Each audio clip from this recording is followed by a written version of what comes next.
Thank you for giving me the chance to introduce myself to your family. I hope you're in a good condition while watching my video. My name is Jeremy Manala. I'm 32 years old. I graduated Bachelor of Science in Hotel and Restaurant Management in University of Baguio. I am single. I am the eldest in the family. I experienced work as domestic helper here in the Philippines for 2 years. And there are 4 members of the family, 2 adults and 2 children. The children are ages 5 years old and 3 years old. They are all Filipino. My duties and responsibilities are cooking, cleaning the house, marketing, car washing, washing the clothes and ironing the clothes, and tutoring the children and taking good care of them. How many helpers in your employer's house? I am the only one helpers in my employer's house. Do you have experience taking care of the newborn baby? Yes, ma'am, in my niece, by changing diapers, changing clothes, and preparing bottled milk. How about children? Do you have any experience? I have experience. What if the child is naughty? What are you going to do? I will be patient to them, and I will be treating them like my own children. Are you capable enough tutoring children?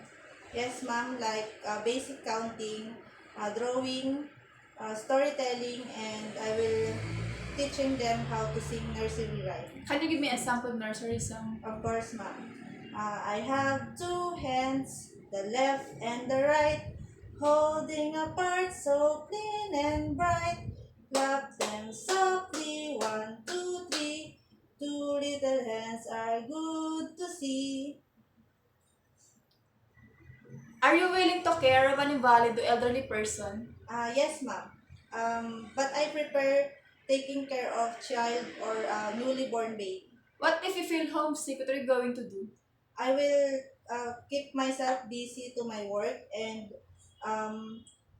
if it's my free time, I will play and tutoring the children. What if your employer is strict and demanding? What are you going to do?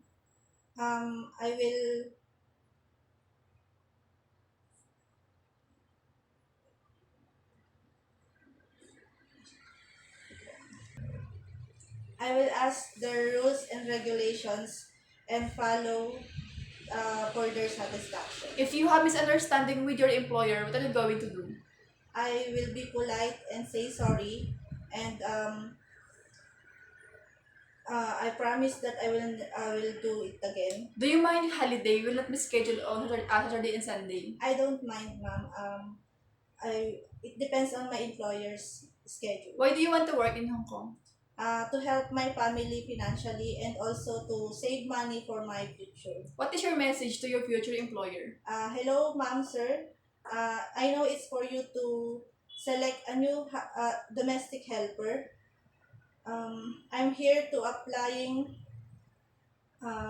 and promise that if you will hire me, I will be a good domestic helper, and I will follow your rules and regulations. I